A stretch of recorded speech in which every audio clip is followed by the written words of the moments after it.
Hello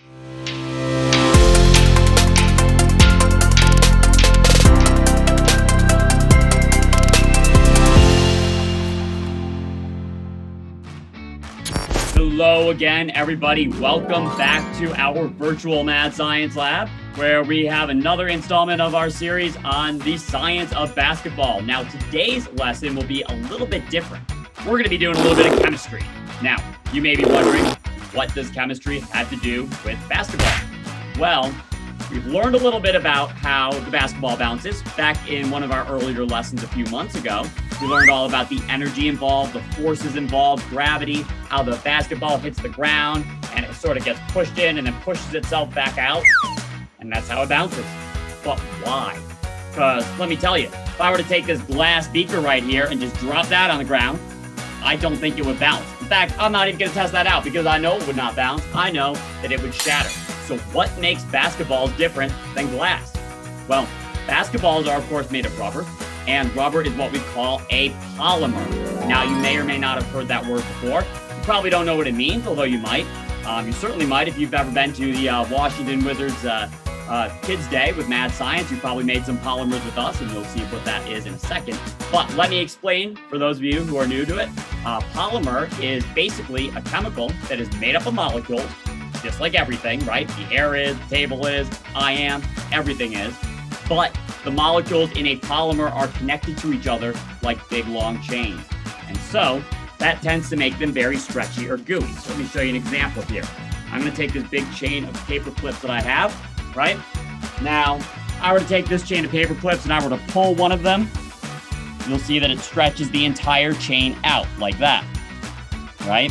That's kind of how polymers work. Now imagine these paper clips are molecules, right? You pull one side, the whole thing stretches out.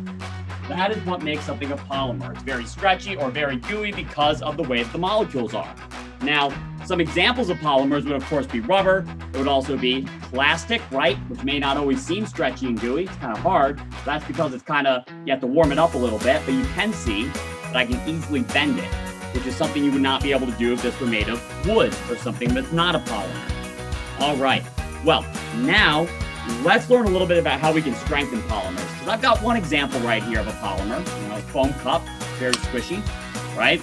But this is kind of a weak polymer, and let me show you why. All we need is a little chemical solvent right here, right? And when I put that on my foam cup, you'll see that the whole cup will start to break apart and dissolve into a little slimy substance there.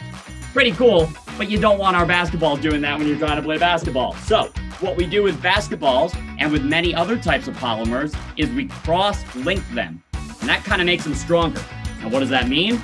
Well, it means that we take those big chains of molecules, right, and we sort of link them together with other chains of molecules like that. And so we add a chemical called a cross-linker, represented by these little magnetic balls here, right?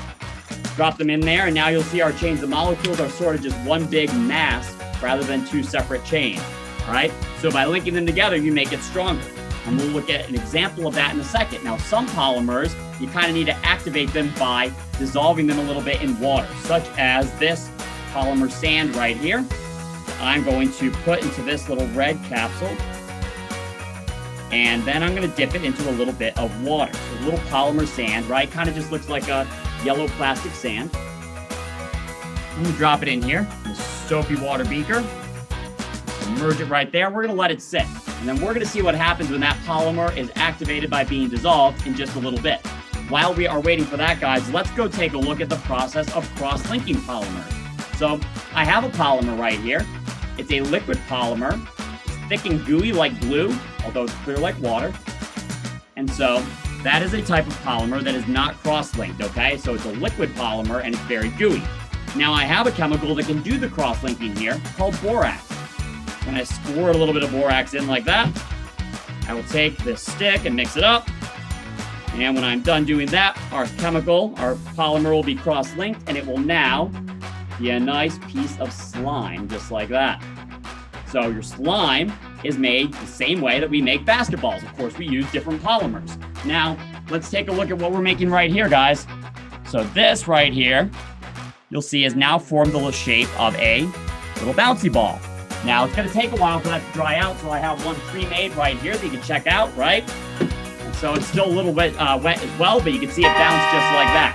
Only thing we need to do is strengthen it with some cross linkers. All right, well, thank you so much, guys, and I can't wait to see you guys next time.